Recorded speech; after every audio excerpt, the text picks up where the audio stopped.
caçaram Eduardo Bolsonaro achando que enfraqueceriam o bolsonarismo e conseguiram o quê? O exato oposto. Flávio cresce, encosta em Lula e desmonta o Trade T enquanto o Centrão corre para se reposicionar. Eduardo sai do parlamento e ganha liberdade política, e o sistema começa a aceitar a contragosto que as coisas não saíram como eles gostariam. Enquanto seu pai, o Jair, precisa enfrentar uma nova cirurgia sob tutela judicial, a tal dosimetria não pacifica nada, ou seja, mudou tudo para que ficasse tudo a mesma coisa. Então vamos logo puxar este fio que hoje temos o nosso frila fixo, Herbert Passos Neto. Nós temos também Kim Paim e o Arthur Machado, que ainda não chegou, mas ele está a caminho no táxi, segundo ele mesmo. Então a gente aguarda que daqui a pouco ele está aí, mas dá tempo para a gente já ir começando aqui com o Kim fazendo aquele giro da semana, vamos dizer assim, sobre as coisas políticas, né? Cassação do Eduardo, o Flávio desponta aí. Fala aí, Kim. Hoje a gente está... aliás, deixa eu desejar um Feliz Natal, que hoje é dia 24 à noite que vai pro ar isso aqui, né? Desejar um Feliz Natal a todos vocês, porque aqui a gente fala Feliz Natal e não Boas Festas, essa bobagem. E também dizer que a gente está gravando na segunda-feira. Então, se tiver alguma coisa assim mais ou menos defasada, vocês sabem que a gente gravou na segunda, porque afinal de contas, na quarta, a gente já tá com a família. Vai lá, Kim. Então, né, Feliz Natal a todos também. Copiei aqui o Trelli. A gente teve aí nos últimos dias emoções, fortes emoções. Vimos aí a consolidação da candidatura do Flávio. Segue rodando, segue fazendo encontros. Nas últimas horas aí, inclusive, nos contam que o Flávio teve semana passada com o meu querido Dedé. Eu só não gosto mais dele porque até agora eu não recebi nenhuma proposta financeira do BTG, mas tenho certeza que isso vai acontecer. Quero me juntar ao filho do Tarcísio, ao filho do Barroso, né, para o Brasil poder voltar a sorrir. Herbert já deu uma risadinha, né, Herbert? Mas é sério isso. Então, já começou a rodar, falou com o pessoal, já começa a sair notícias olha, o Centrão já começa a levar mais sério a candidatura do Flávio Bolsonaro. Olha, o pessoal está percebendo que não é blefe. O Flávio, inclusive, já começa a falar, dar sinais de que, poxa, temos que procurar já até algumas pessoas, né? Porque não existe política sozinho, é um grupo, né? Você tem que ter pessoas para tocar ministério e tudo mais, já falo sobre isso, de tentar entregar alguns nomes ao longo da campanha, seja na área econômica, na área de segurança pública. Vimos até mesmo o Marçal declarando aí apoio ao Flávio, o que também gerou uns embates na rede social, capaz de a gente entrar em algum momento nisso daí, né? O pessoal querendo comparar o Marçal, dar apoio ao Flávio como a mesma coisa de políticos eleitos com o voto de Bolsonaro, traindo o Bolsonaro, agindo pelas costas de Bolsonaro, atacando o Bolsonaro durante a eleição da Municipal de São Paulo, né, onde eles resolveram apoiar abertamente o Pablo Marçal e se calarem sobre todos os escândalos e pilantragens que o Marçal se envolveu ao longo da campanha. Aí também vimos tensões aumentar um pouco em relação à Venezuela, isso aí no cenário geopolítico internacional. Começa a se discutir também no Brasil algumas questões mais profundas em relação à questão econômica, a Selic não baixa de jeito nenhum. Nos últimos dias aí, vários grandes economistas começando a falar, cara, tá passando demais do ponto nessa atuação contracionista aí do Banco Central, né? Tá atrapalhando mais do que ajudando. Agora estou começando a falar do déficit nominal como um todo. Nesse interim também, a gente fala mais do nosso grande Supremo Tribunal Federal, sempre aí nas páginas de jornais, nos editoriais, nas matérias críticas, se questionando aí muito do que está acontecendo. Inclusive aí a semana começa com a golpista antidemocrática, que eu não sei se tem o que é que está faltando para a Polícia Federal fazer uma batida na Globo, né, a Malu Gaspar, fazendo revelações aí golpistas, dizendo aí que é o ministro Dom Pedro III teria conversado até pessoalmente com Galípolo para tentar entender um pouco aí da questão do Banco Master, que também segue nos holofotes, segue recebendo aí apoio e carinho do Lauro Jardim. Talvez a gente precise de 2 buscas e apreensões, né? Não sei se ambos estão no Rio de Janeiro, mandando o Projac também na casa da família Marinho, porque isso jamais teria acontecido sem o aval da família Marinho, né? Os grandes golpistas desse país. Acho que o judiciário deveria nos salvar deles, quem sabe até fechar a Globo. Também tivemos desdobramentos da CPMI e do INSS, que caem como uma bomba no colo do Lula, porque envolve o filho dele, o filho de Lula agora começa a aparecer, né, ao redor de pessoas que estão no olho do furacão, seja do careca do INSS, seja da lobista Roberta Luxinger. Também vimos aí Eduardo Bolsonaro concedendo algumas entrevistas, fazendo algumas ponderações. Enfim, né, essas peças se movendo basicamente nesse entorno, Brasil versus Lula versus Bolsonaro, algumas questões acontecendo, e todo mundo aí aumentando as expectativas para as eleições de 2026, onde o Flávio Bolsonaro está se mostrando cada vez, como posso falar, né, com mais molejo.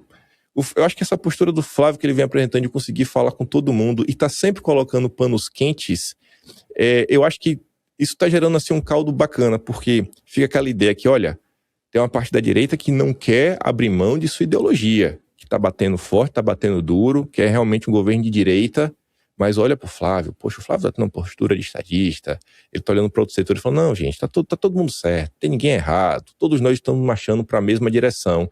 Então a gente fica aquela tensão do policial bom, policial ruim, onde parte da direita faz o papel do policial mau, Flávio policial bonzinho, e esses setores moderados, né, os radicais de centro, acabam, né, por precisar ceder um pouquinho aí, ou vão embarcar na candidatura do Flávio, ou assumem logo aí o lado, e vamos ter mais 4 anos de Lula. Acho que é isso, né? Um rápido giro. É isso aí, vou dar já boas-vindas aqui pro Arthur, que chegou do seu táxi. Tudo bem, Arthur? Como vai? Tudo bem, graças a Deus. Como sempre, né? Toda semana nada mudou. Tudo na mais perfeita desordem. Fala, Kim, fala aí, Herbert. Eu tô gostando dessas mensagens subliminares do Arthur. Então, quais são? Tá de laranja? Tá vendo? Ele não tá cortando o cabelo nos últimos dias e hoje meteu o estilinho piloto de Stock Car em homenagem ao Daniel Caro. Não foi, mas mas é subliminar, viu? Mensagem subliminar. Feliz Natal pra você, Arthur. Hoje é dia 24, né, que vai pro ar, então Feliz Natal pra você. Isso. Feliz Natal pra vocês também. Então, gente, é isso aí, né? Então já começa aí, Arthur, já que você chegou. O Eduardo foi cassado inclusive por gente que teoricamente seria do seu próprio partido, né? Que nem o Antônio Carlos Rodrigues votou a favor da cassação. O que isso significa? Porque, afinal de contas, o Flávio já é o candidato, a coisa já está mais ou menos consolidada. Não sei se vai mudar muita coisa assim, na prática pro sistema, o fato dele ser cassado ou não. Afinal, ele já está... Claro, na parte pessoal, ele vai ter problemas com o passaporte, pelo que ele está falando, né? A última coisa que eu ouvi é que ele vai ter dificuldade de renovar o passaporte, enfim. Mas, em geral, assim... Para o sistema, eles estão jogando... É um tiro na água, né? Pelo menos a impressão que eu tenho aqui, porque ele realmente fez o trabalho dele anterior a isso, e agora tá difícil para os caras, ou é a impressão? Não, olha só, que o Eduardo ia ser cassado o forçado, né? O Dom Pedro III, como falou aqui, ia pedir pro Congresso caçar Eduardo, eu acho que era inevitável, né? É óbvio, era o preço que o sistema ia cobrar pela ação dele, pela alternativa de desafiar o sistema, né? Pela ousadia de desafiar o sistema do jeito que ele desafiou e os contatos que ele fez. Mas isso não tira do Eduardo, veja bem, todo o mérito que a gente sempre falou é internacional. Não vou entrar nisso, que a gente sempre fala, ele tem um mérito enorme internacional, de ter construído uma base e uma relação internacional que torna ele um expoente, né, um referencial, acho que importante nessa questão internacional. Agora, eu não quero levantar teorias conspiratórias, nem falar de acordos secretos, nem nada disso, mas vou te falar que coincidência, hein? Coincidência que logo após a retirada da Magnífica, o acordo do trabalho do Eduardo que não serviu para nada, eis que de repente e subitamente surgem todas essas notícias em relação ao Dom Pedro III aí, né? O Alexandre e as relações dele de pedidos do Banco Central, como teve essa semana. Porque, veja, não é só o fato dele ter ido lá e ter conversado. O fato é de ter tido veja só, não foi um documento, ele mandou um ofício, né? Então ele conversou, teve um momento em que teve uma conversa de bastidores, né? Essa conversa, imagina a seguinte cena: o Alexandre, numa reunião qualquer próxima com o Galipo, né, algum momento com 2 ou 3 interlocutores no máximo na sala, não foi numa dessas apresentações amplas, ele pergunta sobre o Banco Central, e ele, então, sobre a postura do Banco Central, sobre o Banco Master, e ele fala, inclusive, que ele gostaria que aprovasse. Quer dizer, não é uma conversa que foi feita com 50, 60 locutores, né? Uma conversa muito claramente próxima, claramente indevida, para ser muito leve nessa conversa, de ter uma interferência de ministro Supremo no Banco Central do Brasil, que dizem tanto, né, que é independente, etc., e que tem que estar não pode estar sujeito às pressões políticas. As pressões jurídicas pode estar. Mas, enfim, cara, na semana seguinte disso, isso vaza por, segundo a Malu Gaspar, 6 fontes, né? 6 fontes confirmaram essa interferência, esses pedidos, etc. Veja, quem vazou? O próprio ministro da Fazenda, né? O próprio ministro o próprio presidente do Banco Central. Então, isso não foi um vazamento pequeno. Nesse momento, a gente já está sabendo que quem vazou essas conversas para Malu Gaspar vazou intencionalmente. Uma conversa muito íntima, muito próxima, num círculo muito fechado, não é uma... Então, estou começando aqui, eu vou puramente campo especulativo, que é depender dos eventos, mas que isso tem cara de ter tido uma moeda de troca aí em relação ao Magnífico, e tem, entendeu? Ó, vou tirar essa parada, mas eu quero a cabeça dos caras aí, e eis que, de repente, isso pode estar acontecendo. Pelo menos é uma coincidência enorme, digamos. Eu não acredito em coincidência, né, como todo bom cristão, né, a gente já não acredita em coincidência, mas assim, numa semana acontece isso, na outra semana, uma semana depois, começa a ter uma sequência de fatos, né, em relação ao contrato da Viviane, aos pedidos, à interferência do Alexandre, a Globo tomando essa posição, né, deixando os jornalistas cobrarem e amplificando essa questão da interferência. Aquele enriquecimento, né, de 200%, enfim. Do patrimônio. Quer dizer, começa né? a ter uma criação de uma insustentabilidade jurídica grande dele, entendeu? E talvez seja essa moeda de troca, eu não sei, quer dizer, me parece que isso tomou essa direção, entendeu? Se não for a moeda, você resolve um problema. Se não for a moeda de troca, no mínimo tem alguma ligação, né? Parece, porque é realmente parece, muita coincidência. Entendeu? Então, agora caçar o Eduardo faz parte da questão do sistema. Eu vejo essa questão do Eduardo na minha leitura, que poderia ter sido assegurada pelo PL, sem dúvida, né? Mas eu acho assim, o que você esperaria do Antônio Carlos Rodrigues? Sem brincadeira. Você esperaria algo diferente? Você esperaria que ele fosse de direita? E esse é um dos problemas que realmente, quando as pessoas criticam o PL, é verdade. Quando criticam o Valdemar, né? Ele não é esse cara não deveria nem estar no partido, ele deveria ter sido expulso há muito tempo. E já que não foi expulso, tem que ser expulso agora. Só que ele é chapa do Valdemar, cupicha. Chapa não, pior, cupicha, como diz na minha terra lá, cupicha do Valdemar. Então, quer dizer, mostra que o Valdemar não vai realmente expulsar o cara, né? Assim, que o Valdemar nem tomou pronunciamento para isso.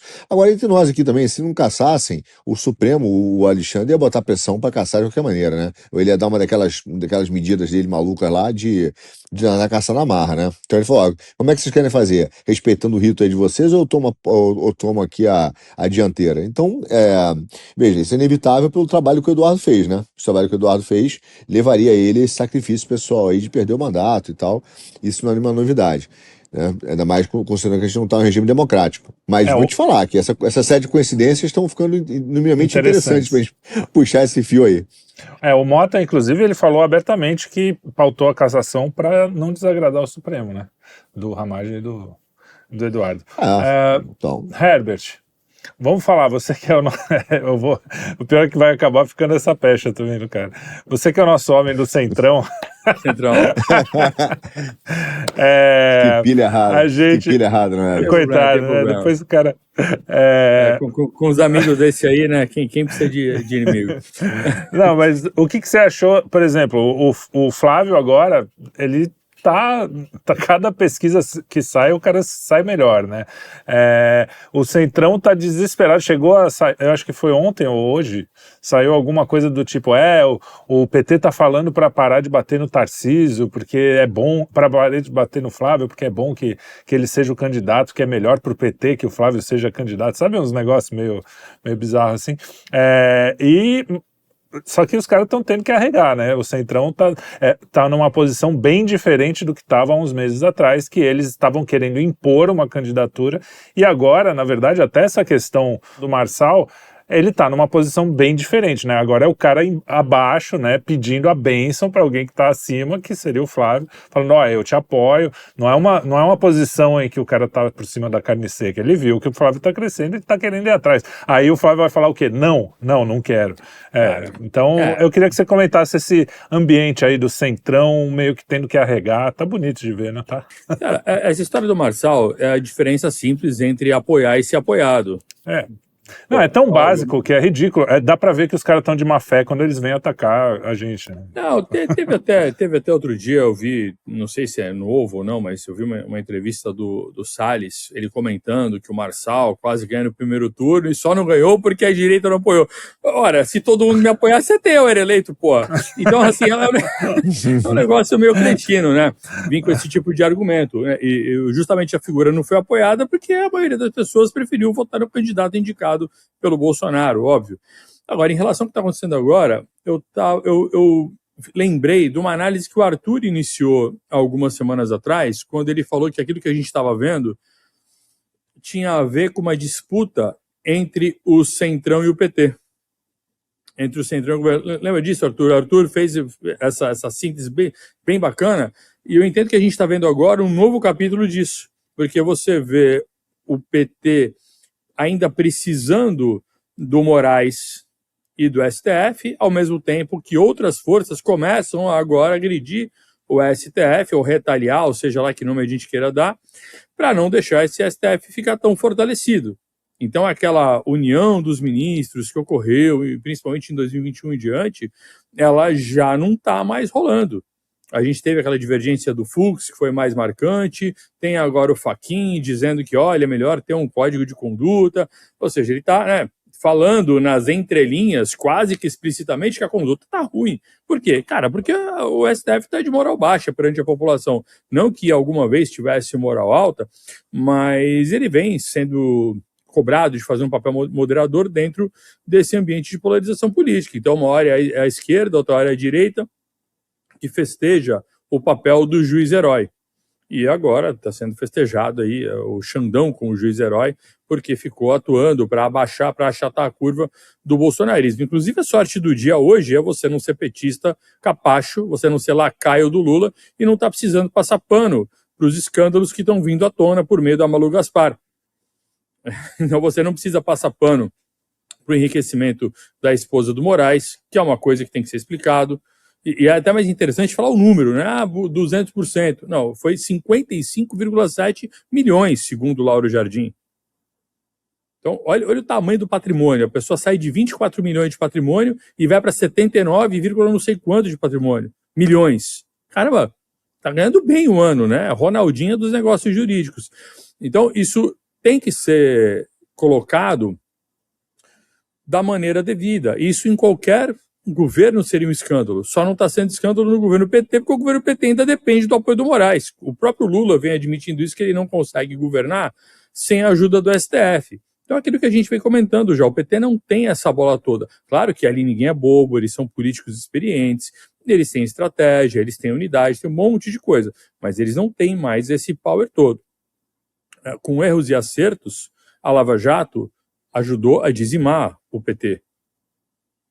Então, desde então, você vê o Lula combalido e necessitando do STF como suporte, primeiro para ser reabilitado, depois para poder governar. Agora, nessa disputa que se iniciou com um ataque muito forte do PT-STF para cima do Centrão, com certas medidas, agora a gente está vendo a página 2 disso daí, o segundo capítulo, que é uma retaliação do Centrão, permitindo o STF ser atacado pela Globo.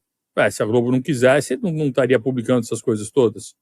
Então, os escândalos que a gente está vendo vir à tona estão vindo pela Globo, pelo Jardim, pela Gaspar. Diga. Só de provocação também. Será que não é que, assim, o PT perdeu força depois da Lava Jato? Será que foi o PT ou foi o regime? Porque se não fosse o PT, por exemplo, fosse o PSDB, será que também não está precisando recorrer ao Supremo, a depender do que fosse querer aprovar? Tá, eu acho que tem um pouco disso. É que, em relação especificamente à Lava Jato, a leitura que eu faço é que a gente está assistindo uma disputa interna de forças do judiciário. A Lava Jato é uma força, o STF é outra força. Então o STF vai retalhando a Lava Jato, e vocês viram isso agora com a batida que foi feita lá na 13ª Vara de Curitiba. Então, eu tenho para mim que o Lula tem mais raiva do Moro do que do Bolsonaro.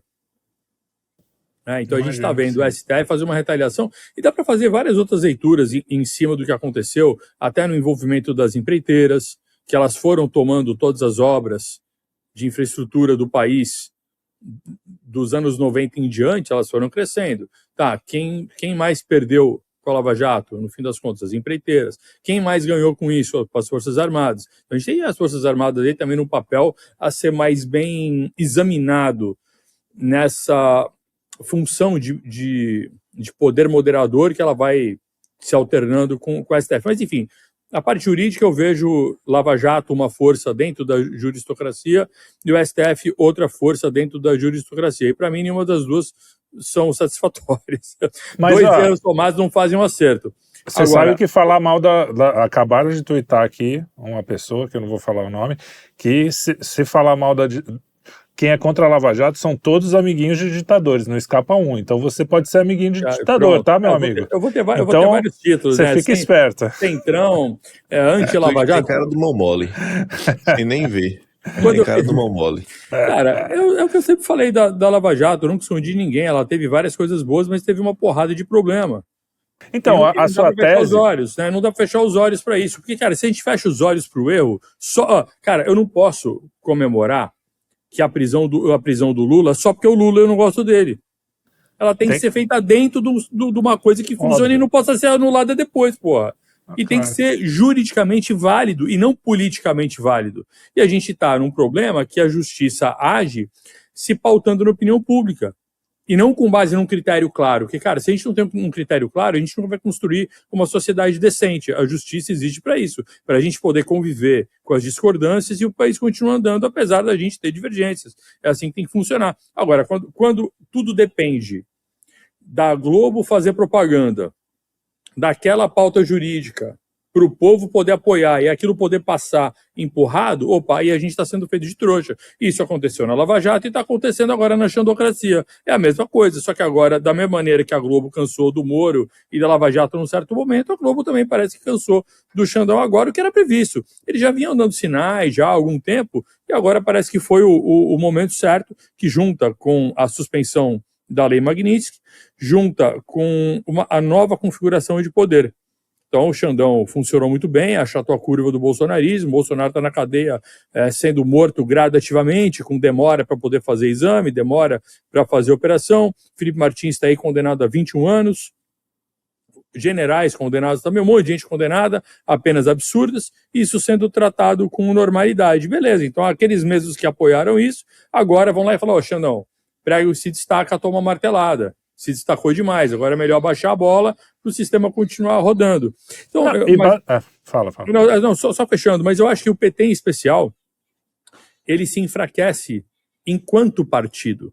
Sim, independente do sistema estar enfraquecido ou não, o PT foi enfraquecido porque ele teve a principal liderança presa, ele perdeu muitas prefeituras, ele encolheu enquanto partido, ele continua grande e forte, mas ele encolheu pra caramba em relação ao que ele tinha, e ele passou a ser dependente. E esse é um receio que eu tenho também em relação ao que acontece hoje com a direita, com a própria eleição, o que vai acontecer, porque se isso não ficar bem ajustado, o próximo candidato, seja ele quem for, vai ficar dependente também do STF ou das forças que moderam o STF, sejam elas as forças políticas, econômicas.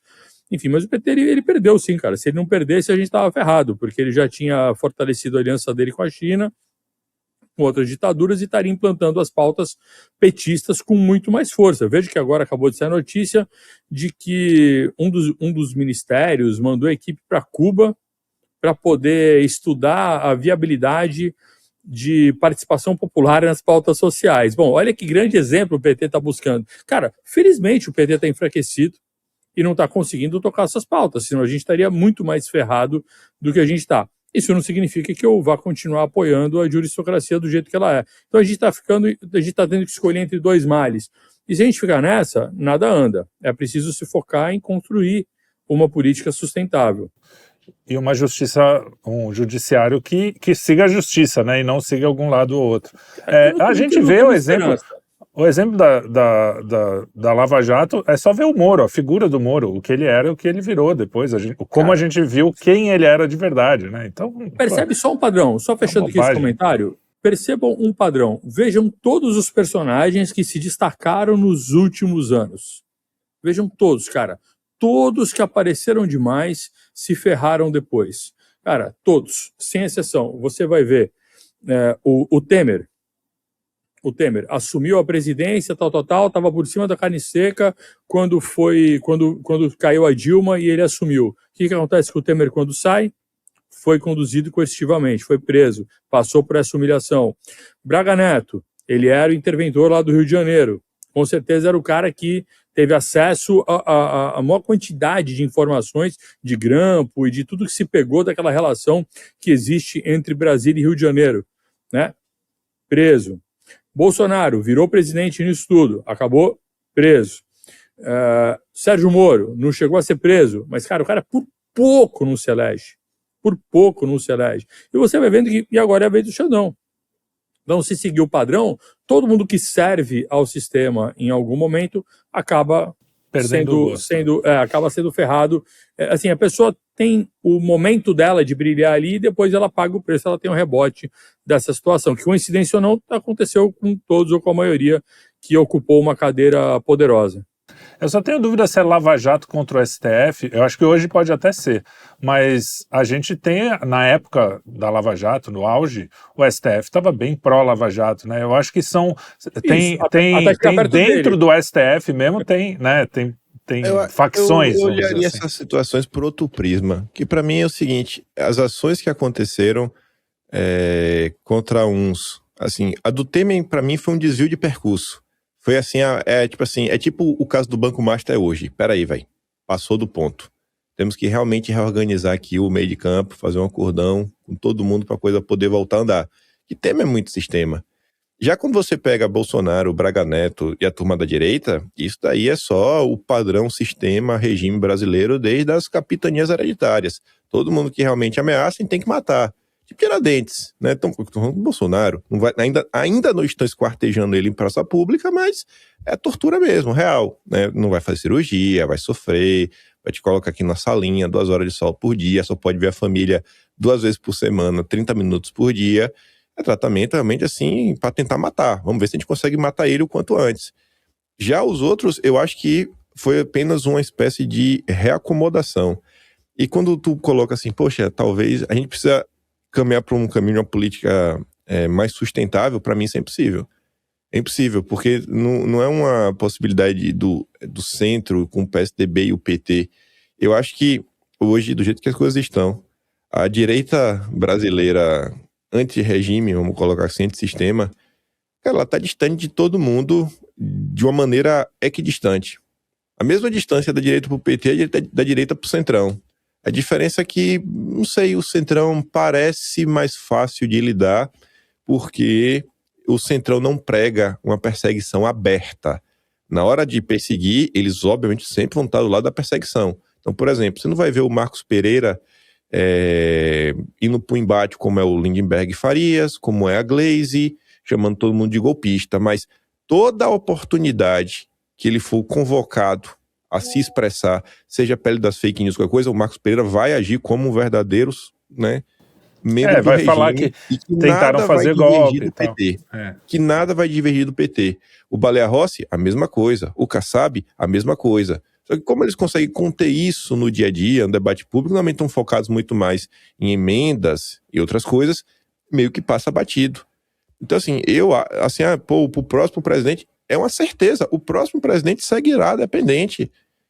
Não tem como, a gente tá lidando assim com 2 campos totalmente diferentes um dos outros, a ponto de o Mendonça, você pega o Mendonça que não é o maior bastião do movimento antissistema, o Mendonça no Supremo é um cara isolado, um cara que assim, ele é minimamente no meio, tá ali no meio. Pra mim o Mendonça é um cara que realmente tá no meio do caminho e já tá isolado. O Fachin, que propôs um código de conduta, tá isolado e recebendo ataques públicos dos colegas, quando por não, né, pelos garotos de recado da imprensa. Você vê que até quando o Barroso ousou falar uma coisinha ou outra que talvez o Supremo passou do ponto, tomou um atropelo do Gilmar Mendes, que ainda inclusive soltou várias notas na imprensa, Mônica Bergman e tudo mais. Então assim, eu não consigo ver nenhuma chance. Quando a gente gravou aqui com o Aldo Rebelo falou, pô, a gente precisa aqui de uma grande união de força heterogênea. Eu falei, concordo. Agora, com quem? Eu perguntei pra ele, na classe política, Aldo. Por que a gente vai conversar para tentar resolver as coisas? Aí eu falei de forma totalmente espontânea, nem foi uma provocação com ele. Eu falei, o primeiro nome que eu gostei vai ser com o Baleia Rossi, que era o partido que ele tava, né? Ele ia ser do PMDB, então tá de boa. Sim, eu não consigo ver, não sabe, você colocar assim um projeto para andar para frente, não vai. Eu não consigo nem acreditar que existe uma motivação real de esquerda, centrão, que se você apresentar, por exemplo, um programa econômico que para o país será bom, eles vão apoiar. A pergunta vai ser, vem cá, os lobistas que nos financiam, eles vão sair beneficiados ou prejudicados por isso? Opa, o plano de vocês aí vai prejudicar o andar de cima, que é quem nos financia? Não somos contra. O povo tem que se Essa é a palavra. Falando nisso, eu já quero... O fiscal é sempre no colo do povo. Então, assim, eu acho que o próximo governo, se a gente conseguir minimamente estancar algumas feridas e melhorar a segurança pública, eu já tô feliz. Já foi coisa. Arthur, fala você, vai, que falou menos, depois a gente segue com o... Não, deixa... enfim, eu falo para o Herbert responder, que ele tá aí tentando falar. Só para falar muito rápido, o Arthur pode comentar a partir daí também, que tem, eu acho que um outro elemento que a gente pode botar nessa conta. Eu concordo com o Kim na questão da conciliação, ela é impossível mesmo nesse momento, por isso que eu falo que eu não tenho esperança, mas na disputa de forças, eu não acho que tem só esses atores. Eu penso que dentro da burocracia estatal, principalmente no setor de segurança, a Polícia Federal entra como uma força à parte, e não exatamente... Para o bem e para o mal. Uma força à parte, ela vai se fortalecendo, porque no final das contas, ela executa, mas é a partir dela que se vaza um monte de coisa também. Como que um monte de coisa acaba na mídia? O cara bate na porta dos outros 6 da manhã, e 6:01 está saindo na mídia. Então, tem outros elementos que não tem nome nem rosto exatamente, mas que aparentemente por esse sistema mais tecnocrático que a gente tem, ele acaba sendo fortalecido dentro desse espaço, como se fosse um novo estamento. É até semelhante ao que fazem as Forças Armadas, que elas se fortalecem enquanto estamento. Acho que essa leitura pode nos ajudar a entender Forças Armadas como um estamento, burocracia estatal ali da parte da Polícia Federal como outro estamento, a juristocracia como um estamento. Se a gente entender pelo ponto de vista de estamentos, talvez a gente consiga ler de uma maneira diferente essa... Eu tiro porque, assim, os policiais que eu conheço, todos odeiam a Polícia Federal. Todas as forças de segurança. Você começar com o PM, o policial militar, o policial rodoviário militar estadual, se conversar com o PRF, todos odeiam a PF. Todos reclamam do trabalho da PF. Todos falam que a PF só quer tirar proveito dos outros. E todos apontam que a PF é 100% regime e que o delegado é a pior classe que tem para você lidar. É igual às Forças Armadas. Você pode ter ali os pracinhas, as pessoas que a gente conhece, coronel, a maior parte aí pró-povo, mas a cúpula é cargo de indicação política e sempre foi e vai continuar sendo regime. É a nossa história. Quando as Forças Armadas não foi regime? É verdade. Depois da República, então, vai lá, Arthur, tua vez. Olha só, eu volto a dizer uma coisa, que a gente tem que ter honestidade nessa discussão, porque eu não concordo, e vou dizer que a Lava Jato, vou dizer para ela sempre se opôs ao Supremo. E isso é uma tortura da verdade. Ela era um combate à corrupção para pegar o PT. Entendeu? E acabar com algumas construtoras. E eu vou falar da entrada do Temer aí, que eu tenho um adendo a fazer nessa questão, e eu acho que foi até o grande erro deles, tá? O grande erro deles foi tentar nessa prisão do Temer. Mas o que está acontecendo hoje é que existe uma corrente hoje na política, e até de influencers aí, etc., e gente boba que está presa aí, né, sendo monetizada pelo Partido Novo, de tentar defender e colocar a Lava Jato como um processo antagonista ao momento da justocracia, enquanto ele foi a base para a etapa seguinte, entendeu? Então, é uma frase até forte. Se hoje as pessoas reclamam da prisão do Felipe Martins, se eles tivessem coragem e fossem amigos dele de verdade, iriam atribuir parte desse efeito ao que foi feito na Lava Jato. Apesar de dizer, não, foi o contrário, não vai ser, entendeu? Vai aparecer uma grande... uma corrente de indignação, mas é falsa, porque esse é um processo que vem crescendo no Brasil. Só que esse senso de unidade jurídica da Lava Jato, de domínio da justocracia brasileira, ela tem uma pequena guerra civil interna desses estamentos que brigam, como também brigam nos sistemas dos oligopólios, como também brigam nos bancos. Não é sempre que o Itaú está bem com o Bradesco e está bem com o BTG, entendeu? Não é sempre que eles se unem, eles também têm as suas divisões.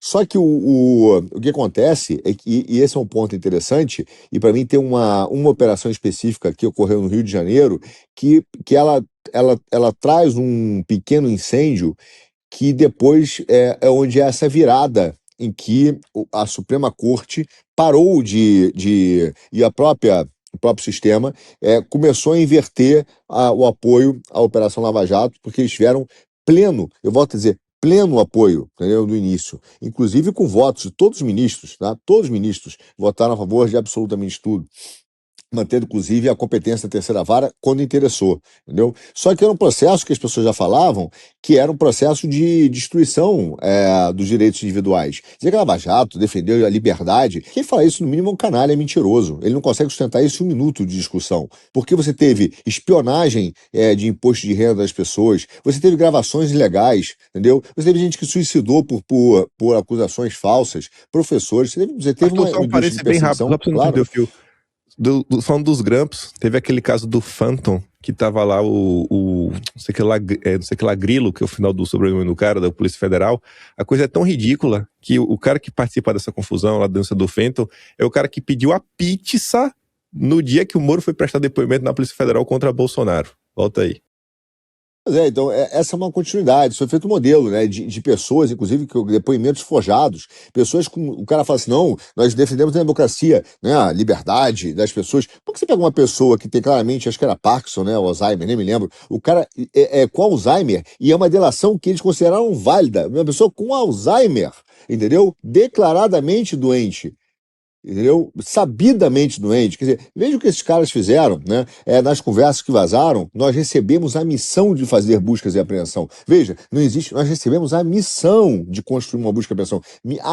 Veja, a conversa fala assim, achem indícios para que nós possamos fazer. Quer dizer, achem coisas que pareçam justificar isso. Não que justifiquem. Então, dizer que esse movimento não foi um movimento que infringiu qualquer liberdade individual e buscou de fato, submeter e aumentar o poder da aristocracia, justificando a etapa seguinte dessa ditadura, é no mínimo uma canalice. Agora, o que acontece para mim que faz toda a diferença, ela entra numa delação premiada de um cara que eu esqueci o nome dele, mas esse cara era da... Eu vou me lembrar do nome desse cara, é um careca. Esse cara tava no Rio de Janeiro e ele numa das delações premiadas, ele fala do Gabas, né? E ele fala que o Gabas chegava para ele e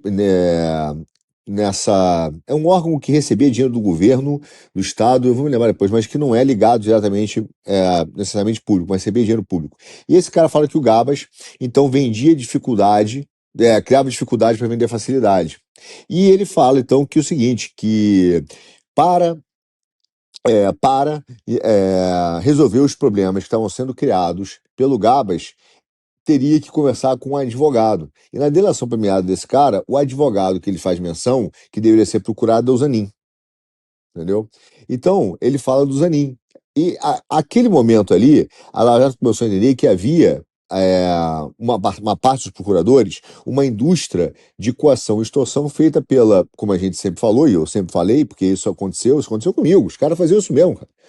O cara lá pedir dinheiro, entendeu? Cantei isso já pouquinho, inúmeras vezes. Só que os caras que hoje fingem querer falar a verdade sobre a história do Brasil pulam essas etapas, porque eles fingem que é melhor não falar sobre isso, né? Não convém. Mas, enfim, esse cara conta essa história e aí ele, naquele momento, começa a atrair, então, para essa indústria de extorsão que se formou do sistema jurídico em conluio com uma parte do governo.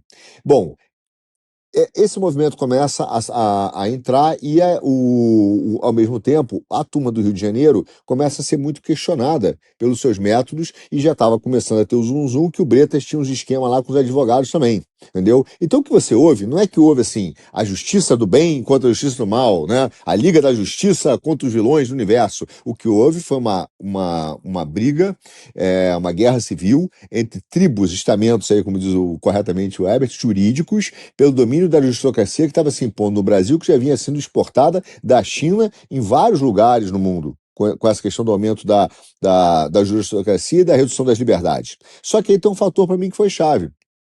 A Lava Jato, que é outro ponto que eles ficam extremamente constrangidos, protegeu os grandes bancos. A Lava Jato protegeu os grandes bancos desde o início. Existe um acordo que os bancos fizeram, feito no Banco Central, mantido em sigilo, que ninguém sabe quanto eles pagaram, entendeu? Para fazer esse acordo de ressarcimento, que foi mantido em sigilo e que ninguém sabe quanto foi, porque todo o dinheiro que foi desviado passou pelo Bradesco, passou pelo Itaú. Como é que os caras os sistemas de controle não pegaram, né? Então, o problema é que o Temer é o representante político dos bancos. Sempre foi. Foi quando foi presidente que botou Eduardo Guardia, que era o diretor da B3 no Ministério da Fazenda. Então o Temer é esse agente político que volta e meia ele está lá. Ele volta e meia, ele está lá. E ele entra na Lava Jato não por causa dos bancos. Ele é o cara dos bancos. Ele entra para aquele general, comandante, mirante, sei lá o que era amigo dele, que é ligado à indústria de portos de São Paulo. E esse cara pagou uma obra, né, ganhava dinheiro, era o braço direito dele, alguém delatou o cara e falou que deu dinheiro para fazer a obra à casa da filha do Temer, e isso acaba parando no Rio de Janeiro e é feita a operação em cima do Temer e do Moreira Franco, que estava no setor de infraestrutura. Mas agora, por que esse cara ele entra na história? Porque existe na nossa história macro, que também tenta se fugir, duas grandes vertentes do Brasil na história da Lava Jato. A destruição das empreiteiras, a privatização da Petrobras e a privatização dos portos. Que hoje, passado esse tempo, é impressionante como esses dois ativos claramente eram e são absolutamente estratégicos porque nós temos hoje no mundo portos e petróleo. Você imagina se a gente tivesse seguido a ideia de que para acabar a corrupção temos que vender os portos e acabar a corrupção temos que vender a Petrobras. Hoje elas seriam vendidas. A China estaria adorando, quem teria comprado os portos teria sido a China e os árabes, e parte do petróleo brasileiro da Petrobras estaria na mão de quem? Ou dos chineses, ou dos árabes, ou dos americanos.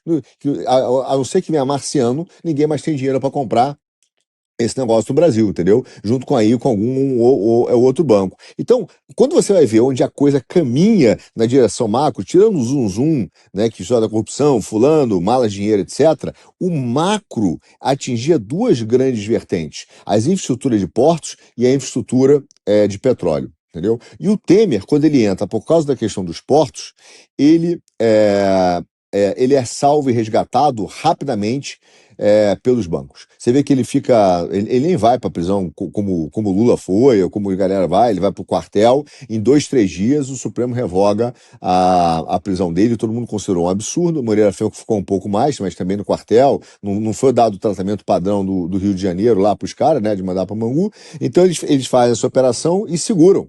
Entendeu? Então você vai vendo claramente que os bancos interviram, o Temer saiu e não houve mais. A questão do Temer morreu rapidamente. Então, quando você fala do Temer, como essa gente, e tanto que ele volta, e ele volta, manda de novo hoje no Brasil, né? Você tem dúvida que ele manda? O Banco Marcha contratou ele como consultor. Entendeu? Então, é um cara que recorrentemente está lá, porque ele é o grande pivô da estrutura bancos, governo e setor financeiro. Ele se posicionou nessa colocação, entendeu? E ele é salvo por isso, mas ele entra por causa dos portos. E para mim, num ato de desespero dos caras do Rio, porque eles já viram que eles tinham errado quando eles botaram os escritórios de advocacia para dentro do balaio da operação, entendeu? Ali era quase um não me deixem só do Ministério Público do Rio de Janeiro. Tentar mover a população para se colocar em massa contra o escritório de advocacia e contra o Supremo, para tentar pressionar, ir para as ruas, para tornar o negócio insustentável, entendeu? E esse foi o erro, porque os bancos mataram no peito. Para mim, tanto que a Globo baixou a temperatura e virou também a mão. Entendeu? Porque a Globo eu lembro era dessa super virada pro da Lava Globo. Jato. Eu lembro dessa virada da Globo, entendeu? Bem nessa época mesmo. Entendeu? Então a gente tem que entender a história do Brasil por esse prisma. Agora, esse papo, essa análise que você falou aí, quem é o típico da retórica de botequim, entendeu? Dizer o seguinte, se você tá criticando o cara que é meu amigo, é provavelmente que você é filhote de ditador. Enquanto, na verdade, quem alimentou toda essa ditadura que nós vemos hoje, parte dela, que eu sempre vou dizer, começa com aquele cara lá, eu sempre esqueço o nome dele aqui do Puxando Fio, que é aquele que saiu lá, que tinha dor na coluna, que era o... Qual é o nome Joaquim dele? Barbosa. Joaquim Que era o Barbosa. Joaquim Barbosa. Começa com o Joaquim Barbosa, que foi Era o cara que Batman da perdeu o direita. chiclete. Eles perdeu o chiclete também, andava na rua, popular, todo assim, entendeu? Tem um amigo meu que fala com a verdade, que é assim, esses caras todos entraram, e talvez o Alexandre esteja nesse caminho, para o Museu de Celebridades Instantâneas do Brasil, entendeu? Esses caras todos entraram, e a partir daí é uma sequência de chicletes que vão perdendo o açúcar, entendeu? Mas o sistema juristocrata, ele vai ampliando e vai aumentando. Desculpa, eu tô vendo que o Kim tá doido pra complementar, vou passar a bola aqui. Não, dentro dessa dialética ele vai andando, né? Uma hora, por isso que eu falei, uma hora a esquerda apoia, outra hora a direita que apoia, mas a juristocracia vai avançando mesmo com essas guerras internas, né? Mas eu concordo, cara. Pô, deixa eu só fazer uma pergunta. Você não tá apoiando ditador nenhuma. Kim, pode complementar, mas deixa eu fazer a pergunta que eu ia fazer já pra você, pra gente seguir o programa aqui, senão vai ficar imenso. Mas não vai seguir, não. Não, eu vou... Não vai, tudo bem, mas só pra eu fazer a pergunta já, porque talvez até tenha a ver. Porque o Estadão saiu com agora, precisamos de um plano de país e não sei o quê. Será que eles estão ouvindo você aí nos seus programas? Essa pergunta, precisamos de um plano?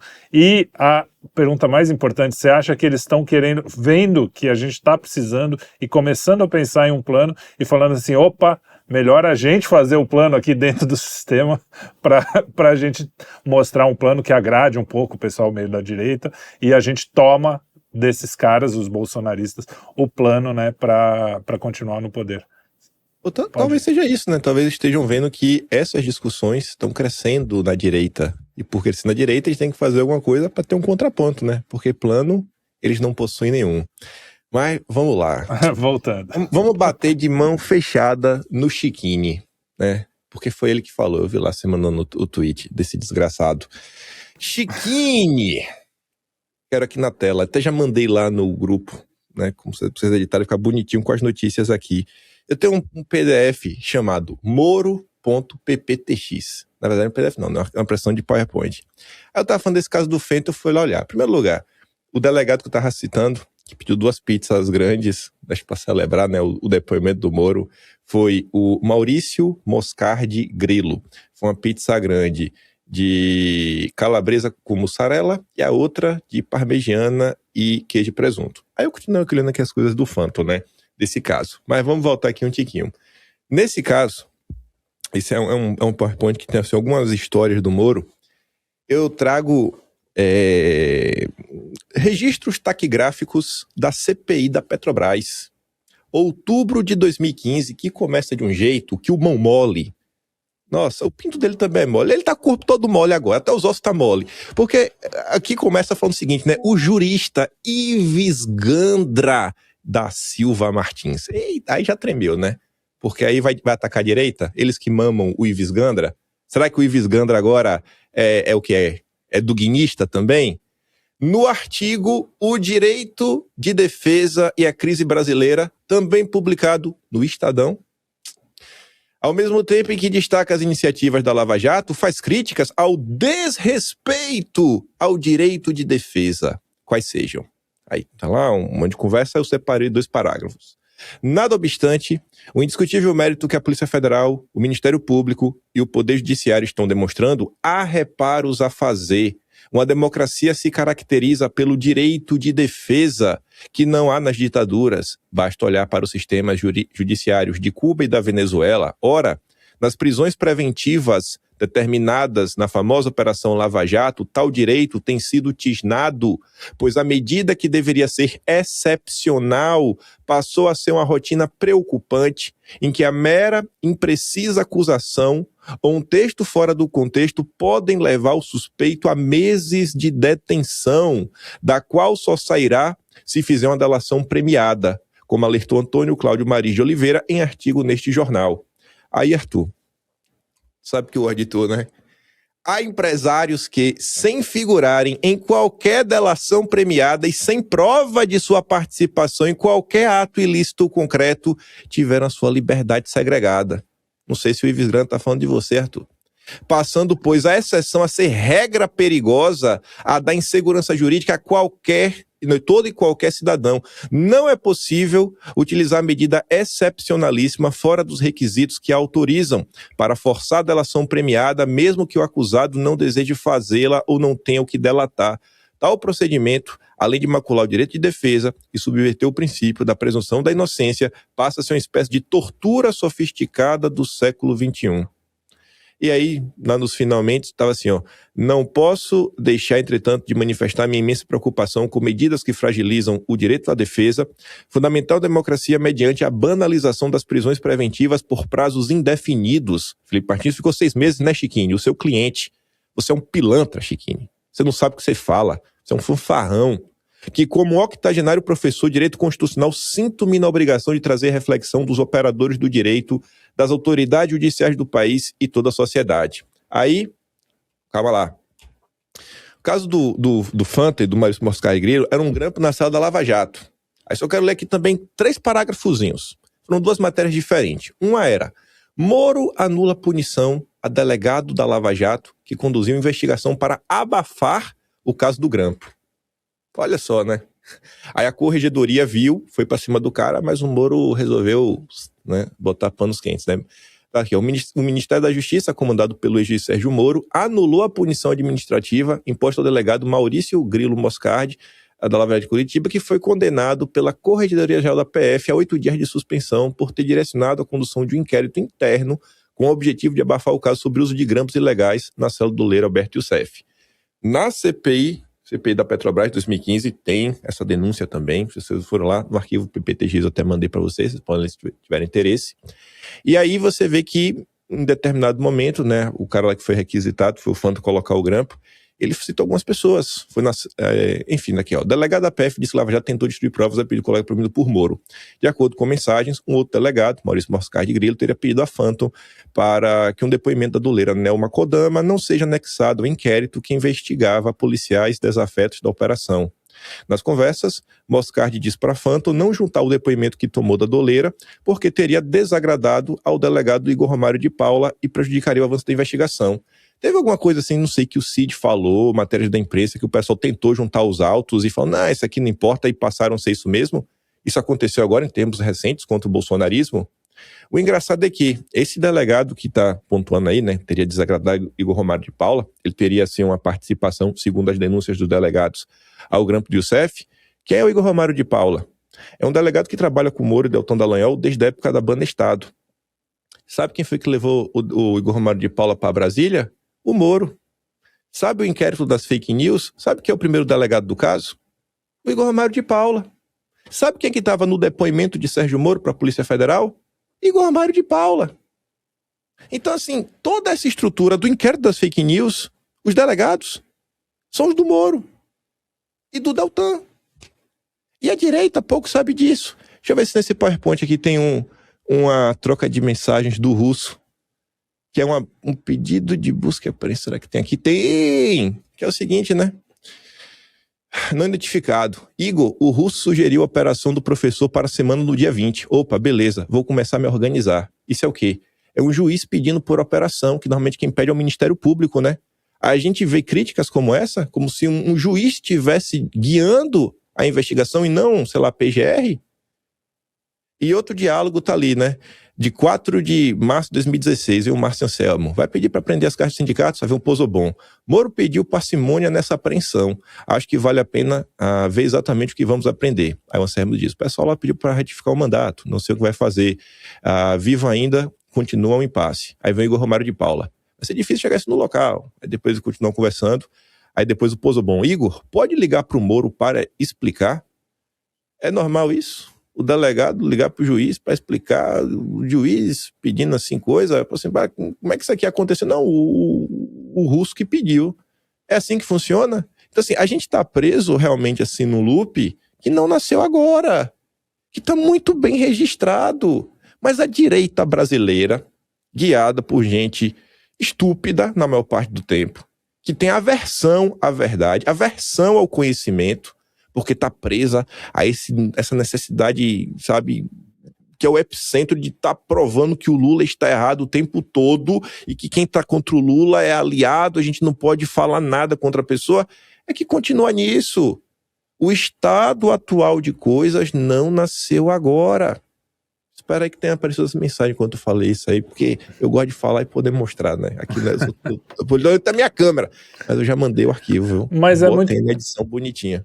Boa, vai Eu lá, queria botar um editor. ponto. Eu sei que você vai querer cortar a gente aqui, Trelli, mas eu quero botar um ponto que é Não, importante vamos para a história embora, do Brasil. vamos embora. É importante, eu sei. Que o que eu achei aqui, e eu volto a dizer, porque essa foi uma operação que foi enterrada.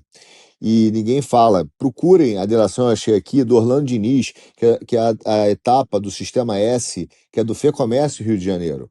Essa é uma das operações mais importantes para você entender os bastidores desse sistema de extorsão e coação judicial no Brasil. Por quê? Primeiro, ele fala, a delação do Orlando Diniz, ele fala que ele recebia, ele era extorquido por, veja bem, políticos e membros do Ministério Público, entendeu? Para usar advogados para pagar propina. Ele dá uma lista de advogados, Adriano Anselmo, etc. E, inclusive, dá dois, o Zanin e o Podoval. O Zanin está no Supremo, o Podoval hoje é advogado criminalista e também é advogado master. Só para você se situar do que é a história do Brasil. Mas eu não estou dizendo que os caras são culpados, estou dizendo que eles foram citados. Só que ele fala que um dos responsáveis no que tocava ao Zanin era o Gabas, que era responsável por mandar o dinheiro para o Sistema S, que era do Ministério do Trabalho e da Previdência, agora não me lembro. Enfim, e esse cara conta que existiam membros do Ministério Público do Rio de Janeiro que eram da Lava Jato, que também pediam dinheiro para ele e mostrou mensagens e planilhas, etc., para evitar investigações. Eu não sei se a gente conhece hoje modelos no Brasil que se continuem, né? Que existem juízes ou ministros ou membros do Ministério Público que pedem para advogados, né, serem contratados para evitar investigações. Eu acho que essa prática já acabou. Mas, glória a Deus. Mas essa é uma ponta importante. Por quê? E por que você vê que todo mundo que fala Lava Jato para de falar desse assunto? Porque foi essa que expôs um núcleo de corrupção dentro da Operação Lava Jato do Rio de Janeiro, entendeu? E vai mostrando um grande sistema de extorsão judicial feito por advogados, juízes, Ministério Público, promotores, e essa delação do cara foi inesperada. Então foi a partir daí que a coisa meio que virou, ó, vamos acabar com essa parada, desandou, vamos acabar. Assim, chegou um ponto que vai estourar todo mundo, entendeu? Então essa ideia que algumas pessoas passam dos bonzinhos contra vilões é no mínimo canalha, porque não mostra a realidade do que foi essa indústria de extorsão. E a gente tenta dizer que certos eventos são pontuais. Então, por exemplo, eu estou assustado com um contrato que se descobriu recentemente entre o banco e o escritório de advocacia. Entendeu? Entre o cara interferir junto ao Banco Central. Vocês me desculpem, eu não sou a favor do cara, mas isso é a prática da como história. se fosse um escândalo, mas é a prática. Não, isso é a prática, entendeu? Então, por isso que quando o Chiquini chega lá e fala assim, não, veja, essa história, isso é uma tentar criar uma história, uma ilusão de que o sistema jurídico não é isso. O sistema jurídico é isso. Por isso que eu digo, se a gente quiser mudar realmente o Congresso Nacional, realmente o Brasil, não tem que ficar elegendo procurador e advogado para o Congresso, não, porque só se vai perpetuar esse sistema de outra maneira. Vocês me desculpem, porque hoje o Fachin está falando do Código de Conduta, não é porque ele quer arrumar um estresse com os caras, é porque se você pegar hoje a pressão, eu te garanto, porque tem vários advogados que eu conheço que me ligam e falam, Arthur, os advogados sérios no Brasil dizem, nós não aguentamos mais essa indústria. Os empresários falam, nós não aguentamos mais essa indústria. Então, o cara está dizendo, não, está na hora de a gente começar a tentar criar algum tipo de comportamento para dar algum tipo de resposta ao tamanho da zona que isso virou, entendeu? Então, se a gente quiser contar realmente para as pessoas o que está acontecendo, não é promover essa indústria da extorsão judicial e aumentar a juristocracia, é colocá-la no lugar adequado, que ela deveria ter num sistema de peso e contrapeso dentro de uma democracia, entendeu? Só que a gente está simplesmente alimentando grupos dessa juristocracia para ver qual grupo vai ganhar, entendeu? Pô, no final a gente está alimentando dois jacarés que no final é a mesma história. E eu sempre digo, graças a Deus, e eu digo para vocês, procurem no Google, você vê que ele não fala desse assunto, as 10 medidas contra a corrupção, né, conhecida até pela turma aí dos progressistas, mas também garantistas, como as 10 medidas, né, as 10 medidas contra a corrupção do Dr. Delton Dallagnol, previa eu sempre falo isso, é a utilização pelo Ministério Público de prova ilícita obtida de boa-fé.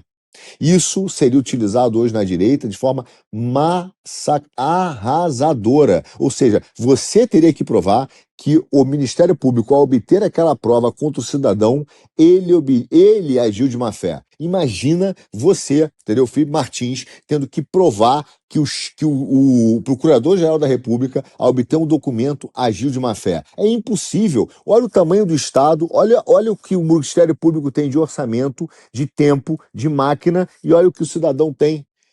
E quem propôs isso? O Deltan. E quem é amigo de ditador? Desculpa, amigo de ditador é o cara que defende isso na internet. É o cara que tem a pachorra de dizer, não, esse cara aqui combateu a corrupção. Ele fez parte desse sistema que a gente vive hoje de juristocracia, entendeu? Então, digo, estudem a operação do Sistema S. Vejam o que o Orlando Diniz falou, vejam os participantes que ele citou, estão todos aí, inclusive membros da Lava Jato. Eles não são de outro time, eles são os mesmos times brigando entre eles, mas, entendeu? Então essa é uma operação que simplesmente sumiu do radar, sumiu.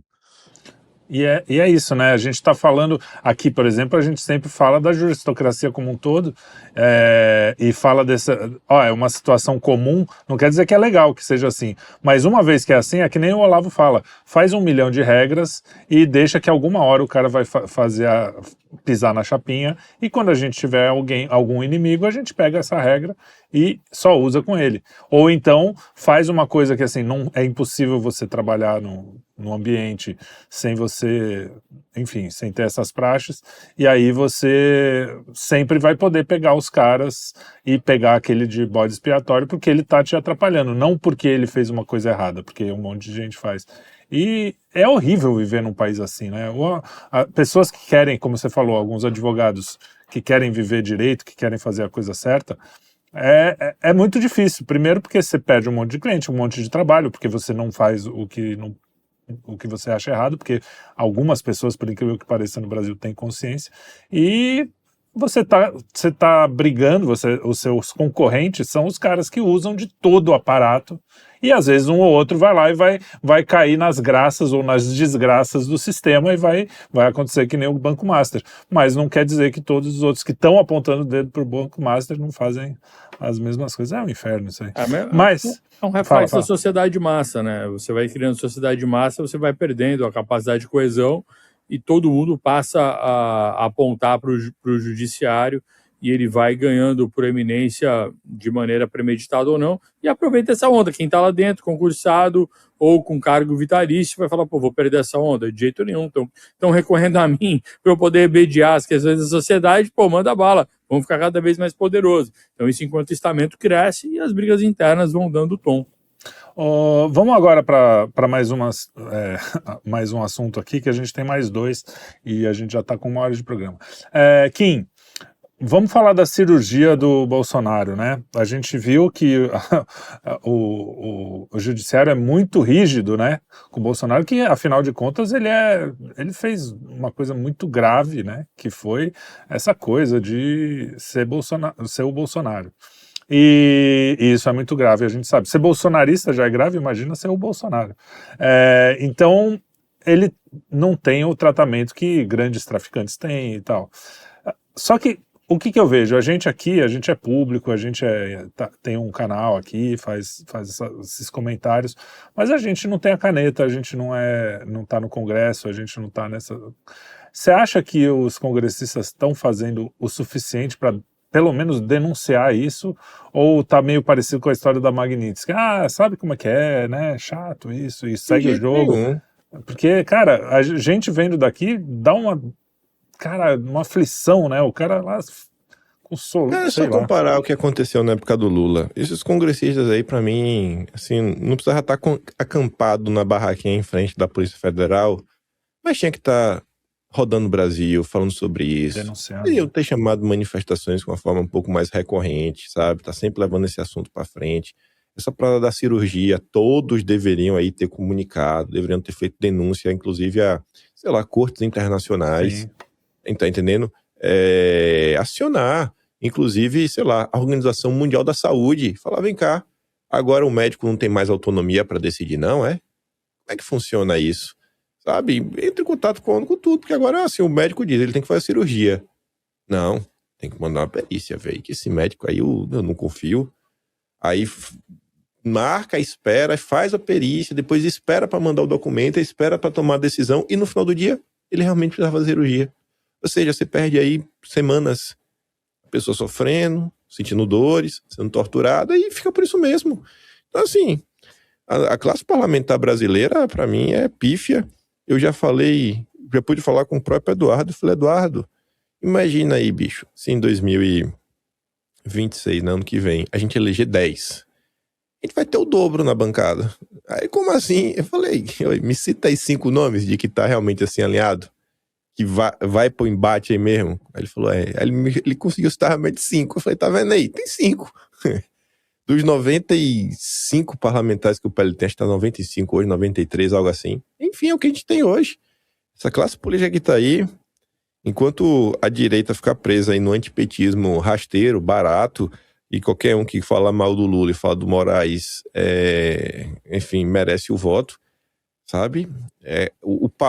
A linha de corte está muito baixa. Está muito baixa. Você pega, por exemplo, o Alessandro Vieira, que está tanto reclamando agora do Moraes, até falou que vai abrir investigação aí sobre essas questões, quando voltar do recesso no Senado. Cara, quando esse cara pega o microfone para falar, abre a boca, tu vê, tem uma postura, tem uma etiqueta, né? Tem um decoro que o pessoal tanto fala. E toda vez que esse maluco se mexe, ele protagoniza algum caos. Inclusive, ele tá na criação, né, do PL 2630, o original, junto a Tabata Amaral e o Felipe Rigoni. Você pega um cara como Randolfo Rodrigues, ainda que seja histriônico, mas você vê, o cara é efetivo no que faz. Agora, o que a direita faz, bicho? Vídeo para o YouTube, o que os nossos deputados fazem. O vídeo para o Instagram, postagem no Twitter, xingando no Facebook, só. Então falta muito, sabe? Mas muito mesmo. E você, Herbert? É absurdo, né, cara? Concordo com o Kim, é um processo de tortura que vem se acentuando e não tem como concordar com isso. Eu acredito que o pessoal da esquerda que apoia essa atrocidade comete o mesmo erro que pessoas de direita cometeram quando comemoraram qualquer tipo de prisão que fosse feita lá atrás quando era contra alguém de esquerda. Então, se a gente não parar de ser movido pelo ódio, talvez ódio não seja bem a palavra, mas, enfim, movido por essa ideia de que qualquer coisa contra quem eu não gosto tá valendo, cara, a gente não vai chegar num bom lugar, porque muitas pessoas de esquerda, que são, de repente, de uma esquerda mais raiz e raciocinam um pouco melhor, entendem que isso que está acontecendo vai se voltar contra eles na próxima rodada. Esse desenho que a gente vem mostrando aqui, que a juristocracia, ela só aumenta, cara, ela vai continuar aumentando se nada for feito. Se a sociedade não entrar num acordo um pouco melhor, isso vai continuar aumentando. E vai se voltar contra quem na próxima rodada? Se a direita não existir mais. Ou não houver mais lideranças que precisem ser aplainadas, se não houver mais curva para ser achatado, vai se voltar contra a esquerda. E a gente vê o que está acontecendo agora. Veja se o tal do sistema quer mesmo o Lula. Cara, não quer. Não quer. Você já está vendo aí saindo as notícias de Lulinha. O nome do Lulinha já voltou para a mídia. Por acaso isso é do nada? Não é do nada. O PT porque quando eles não querem falar, eles não falam, né? Exatamente. Então você percebe que as forças que têm mais capacidade de mexer nesse jogo estão se mexendo para poder fazer o tal candidato do sistema.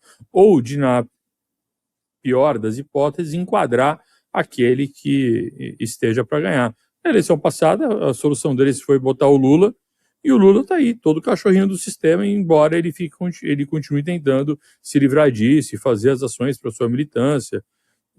Está aí o Ministério da Cultura meio que abriu a porteira, e você vê que não tem mais nenhum projeto rejeitado. Não. Enfim, você vê que o Lula, ele sabe fazer acontecer algumas coisas. Com muita dificuldade de tentar agradar um monte de gente, ele está sempre entregando alguma coisa para a militância dele, para os correligionários, tá? Alguém precisa pagar as manifestações, alguém precisa pagar a mortadela. Então ele vai fazendo esse trabalho. Mas eu vejo que a esquerda vai pagar um preço caro. Todo mundo vai pagar caro. Todo mundo vai pagar caro. Arthur, e apoiar esse tipo de bizarrice que a gente está vendo feita com o Bolsonaro. Isso não vai ficar só contra quem é de direita, vai ser contra todo mundo que incomode o sistemão.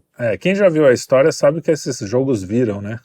Eu não sei como é que os caras ainda não perceberam. E vira cada vez pior. Pô, compara o que foi a Lava Jato e o que é a xandocracia agora. É a mesma coisa piorada. Arthur, sobre essa história aí, quer falar rapidamente? Eu acho que eu já esgotei meus pontos aqui. Desse negócio, porque eu lembrei de outro fator que eu estava procurando aqui. A relatoria do caso do Sistema S no STF foi exatamente do Alexandre. Só para contextualizar o tamanho do que nós vivemos. Coincidências da vida.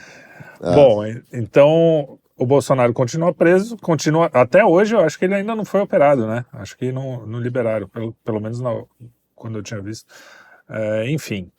Mas eu queria falar agora, então, Arthur, vamos falar da dosimetria, porque a dosimetria foi aprovada, ninguém ficou feliz, assim, foi quase pedindo desculpa, né? A direita pedindo desculpa, a esquerda contra já, não estava nem da dosimetria, não tem essa, não tem anistia, não tem dosimetria, não tem nada. E todo mundo, mas todo mundo mesmo ficou infeliz, como a gente já havia falado aqui neste programa, desde que essa história começou a aparecer, na primeira vez lá que o Paulinho da Força veio com essa história, que ia ser um monte de nada, que todo mundo, ele só ia conseguir insatisfazer todos os lados, e foi exatamente o que aconteceu. Mas, parece que teve um movimento até internacional, o pessoal falando, vai ter que ser isso aí mesmo, né, ninguém sabe direito dos bastidores, mas você tem alguma coisa a acrescentar, isso aí que a gente já sabe por que dosimetria? Porque para mim não faz o menor sentido, nem em termos de, vai isso mesmo, porque no final das contas, eles não estão soltos no Natal, como foi prometido, né, que a gente já sabia que não ia dar certo, e ainda depende de uma decisão do próprio STF, falar não, tudo bem ou não. Então, ou seja, continua a mesma coisa, é isso mesmo? Cara, às vezes é muito comum na política você fazer esses balões de ensaio, esses movimentos que saem do nada e chegam a lugar nenhum, entendeu? Só para fingir que você está se movimentando. A dosimetria já é engraçado, né? Ela é uma inconstitucionalidade para resolver, para bloquear uma constitucionalidade. O que eu quero dizer? A anistia é algo constitucional e poderia ter sido feito, pode ser feito. A dosimetria não, a dosimetria é uma coisa típica do judiciário e é uma técnica, inclusive, entendeu? Então, é uma técnica que você de computar, né, as penas e existe lá inclusive uma lógica para você fazer isso, né? Eu vou acrescentar todos os anos, começa com a mínima, vai acrescentando, etc. Em alguns casos é feito até por softwares, né? Então, para chegar ao tamanho da pena de acordo com a matemática lá, enfim, com as questões do juiz, agravantes, etc. Então, para resolver um problema que seria constitucional, que é a anistia, eles querem uma inconstitucionalidade, que é a dosimetria. Então é assustador, mas é óbvio que nesse cenário isso não ia chegar muito a nenhum lugar, porque você tem uma série de consequências quando você faz essa dosimetria, porque no final, o que eles querem fazer? Gostariam de ter feito uma dosimetria com caso de anistia. Tipo, essa dosimetria vale somente para 8 de janeiro. Você fala, então não é dosimetria, você não está alterando os tempos das penas para os crimes. Você está anistiando, porque só vale para esse cara. Isso é anistia. Aí o cara fala, não, temos que fazer, mas vale para todo mundo. Aí alguém fala, mas não quer dizer que se alguém chegar lá, então, e invadir o Congresso novo, ou o STF quebrar tudo, etc., as penas agora serão menores. Aí alguém fala, com alguma razão, não está equivocado, que a redução da pena é um incentivo indireto. É verdade, isso não é equivocado, Pela lógica, fala, né? sim. Então, óbvio que os caras vão criando uma solução para poder, ao invés de encarar a questão verdadeira, que é assim, vamos anistiar, mas vamos começando a criar esse puxadinho que não vai chegar a lugar nenhum, entendeu? Porque na minha terra se falava cozinhar o galo, né? Vai cozinhando o galo, tipo assim. E tá cozinhando o galo, discussões estéreis, etc, entendeu? Então, eu acho que o PL da dosimetria não surpreendeu pro caminho que ele está indo e onde ele está chegando, entendeu? Ele não surpreendeu. E honestamente, assim, claro que o Supremo na cabeça deles, né? Eles gostariam de, pelo menos, né? Eu acho que se você for pegar um extrato do mundo ideal do Supremo, Na cabeça deles. Não estou dizendo que é o que vai acontecer, mas na cabeça deles, o que eles gostariam de fazer, de achar uma solução no tempo, é daqui a algum tempo, né, alguns meses, etc., eles querem uma solução jurídica quando a coisa acalmar, após eleições, de liberar essas pessoas e manter o núcleo do Bolsonaro preso, entendeu? Esse seria, na cabeça dele, o melhor ideal. cenário, entendeu? Na cabeça do Supremo, eles querem isso. Acho que essa seria a vontade deles. Mas tem uma série de obstáculos, inclusive do enfraquecimento de alguns personagens do Supremo, como a gente está encontrando hoje. Mas agora é curioso, por quê? Cara, porque quando você tem um enfraquecimento desses casos através de um novo escândalo, entendeu? Os holofotes, eles vão se alterando. Então, aquilo que era urgente no país deixa de ser urgente. Entende? Na questão do Master, com o contato do Alexandre, a interferência no BC, ela tem um lado que atende a pauta da direita, o desejo de uma parcela da política de enfraquecer e tirar o Alexandre, entendeu? Mas, ao mesmo tempo, ela tira os holofotes dessa discussão aqui, porque ela começa a jogar de novo a discussão para um outro lado, entendeu? E uns holofotes políticos para um outro lado. E, de repente, imagina, se você começa vamos supor que aconteça isso mesmo, investigação do Alessandro Vieira aí, quando ele chegar, voltar o Congresso Nacional, pressão da Globo, investigações em relação ao Alexandre. Vamos supor que houve realmente aí um acordo, uma vontade do governo americano de derrubar o cara, houve uma benção dos banqueiros, falou, ok, derruba o cara, não tem problema nenhum, usa isso aí, vamos desgastar o cara. Você vai ter um primeiro processo, e vamos supor que os outros membros da Suprema Corte topem, né? Vamos supor que eles topem o processo, que eu também duvido, eu acho que é mais fácil eles pressionar Alexandre para eles, olha, vou me afastar, entendeu? Ou vou me afastar, tratamento de saúde, alguma coisa o cara inventa. Mas, vamos supor tudo isso. Se você começa um processo de impeachment no Supremo, você concorda que você mata, entre nós aqui, ao mesmo tempo você mata um pouco da anistia da dosimetria? Você vai gerar um holofote para uma coisa que nunca houve no Brasil, entendeu? Então você joga esse negócio por uns 2 anos. Os caras que vão ficar lá, vão dizer, agora a gente vai pilotar o resto. Manter o Bolsonaro preso, daqui a 1 ano e meio sai o Alexandre, diminui a pressão dessa discussão política, porque logo depois vem as eleições. Entendeu? Então, o afastamento ao mesmo tempo do Alexandre é um escândalo que se ele prosseguir, qualquer que seja o caminho, seja de um impeachment, seja de uma renúncia, ou seja da continuidade dele no negócio, com o desgaste que vai naturalmente ocorrer, né, das informações, etc., ela vai dar um outro balançamento dos holofotes. Então, naturalmente, a dosimetria vai ficar perdida nesse círculo lá dentro do Congresso, e ainda mais sem a continuidade da pressão popular, porque existe um outro escândalo, né, que está tirando a atenção desse. É uma lei clássica da política que o Ebert até deve saber bem melhor do que eu, né? A melhor forma de resolver um escândalo é que venha um outro escândalo maior e que tire os holofotes do primeiro, entendeu? Um exemplo clássico aqui, se você olhar, alguns meses atrás, eu até falando de empresas, né? Você teve os escândalos americanos, depois você teve a questão da Ambipar, entendeu? Porra, não sei o que, sumiu, ninguém mais fala. Sumiu, vai desaparecer. Desapareceu, não tem notinha, não tem nada, sumiu. Ninguém mais sabe se o cara vai pagar, se o cara não vai pagar, se o cara é defaultou. Sumiu, já deixou de ser assunto importante. Por quê? Porque veio uma coisa maior, entendeu? A questão do carbono oculto. Sumiu. O PCC, a REAG, não sei quem, acabou, já virou, mano. Já as páginas, as coisas vão andando, entendeu? Então, a melhor forma de se acabar com o escândalo é uma criação de escândalo ainda maior, entendeu? Então, eu digo isso, essa questão da dosimetria, ela foi feita para ser um assunto que fica rodando, tipo pneu em atolado, né? Rodando sem tração, entendeu? Uhum. Isso me lembrou aquele filme Mera Coincidência, Wag the Dog, que chama Abanar o Cachorro em inglês, que é bem isso, fala do escândalo, quem quiser assista. Mas é muito triste, né, porque aquelas pessoas presas continuam lá, né, e o Bolsonaro continua sem os cuidados que ele deveria ter, e todos inocentes, sem nenhuma prova, né, é muito triste isso. Uhum. Mas é o que a gente tem vivido. Eu queria que o Kim comentasse um pouco isso também. E essa sensação, né, cara, de que, os caras realmente vão puxando para outros assuntos e a anistia vai ficando para trás. E é isso aí, né? É como você fala, isso é o Brasil. Essa semana você ainda lembrou, você lembra que o Bolsonaro foi intimado na UTI Acontece tanta Pois é. coisa que eu nem lembrava mais disso, cara, e nem faz tanto tempo assim. Nem O faz Brasil tanto- é isso tanta coisa, aconteceu cara, que a gente não. Aconteceu agora. Foda, É né, a cara? teoria do Agenda 7. Você teoria lembra do agendamento de caso mídia. @Gabriela R302, 702? Não lembro. Isso eu não lembro. Você lembra? Era a conta lembro. que o Cid utilizou para conversar Conta, com o sim, delegado. sim. E aí, Então. quem acabou investigado foi o advogado. Pois é. Ah, Pois meu é. Deus do céu, velho. É absurdo. Essa questão da anistia fica clara, né? Depois da dosimetria, a chance de você ter uma anistia por agora diminui bastante.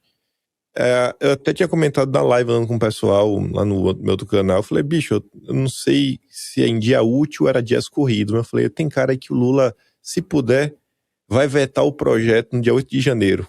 A Mônica Bergamo solta uma nota falando isso hoje. Sabe? Você vê assim que a gente vive num país que é isso. Eu queria que tivesse a conciliação. Eu queria ver forças heterogêneas marchando no mesmo caminho para o futuro do país. Acho sim que tem pessoas em outras alas, tanto no centro, quanto na esquerda, quanto, sei lá, anarcapitalistas liberais, que até daria para conversar.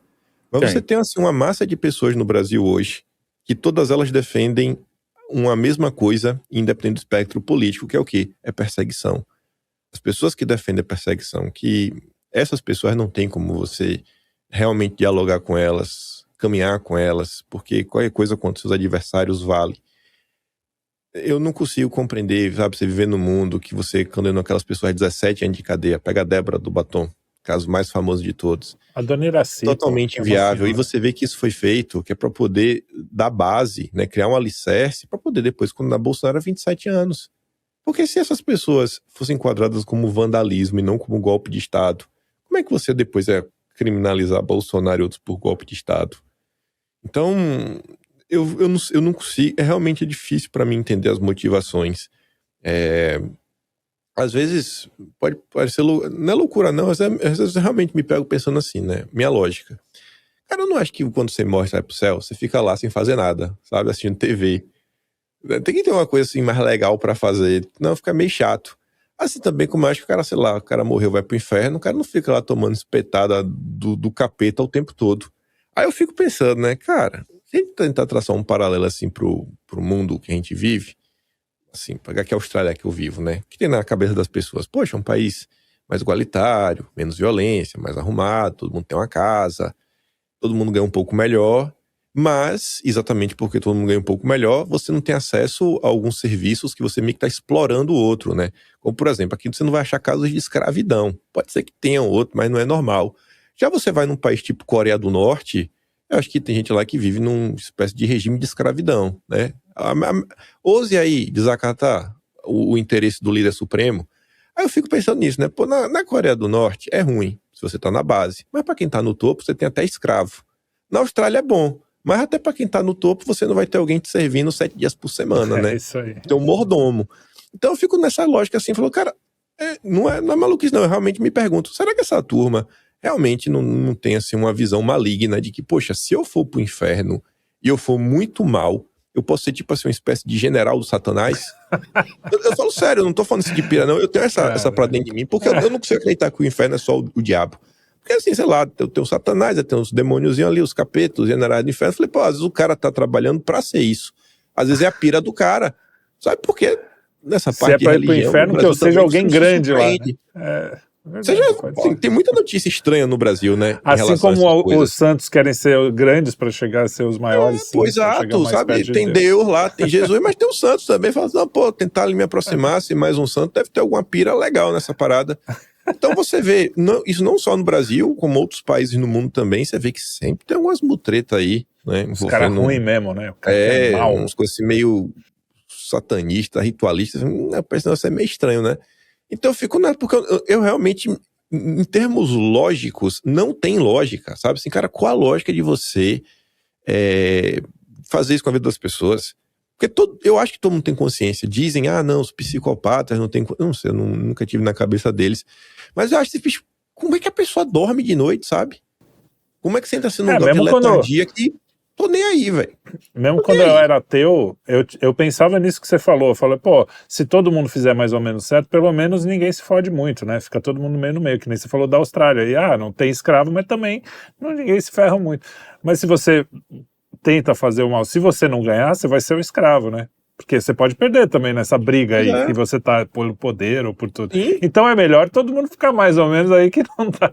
Mas o ser pois é, humano é pô. mais louco que isso, né?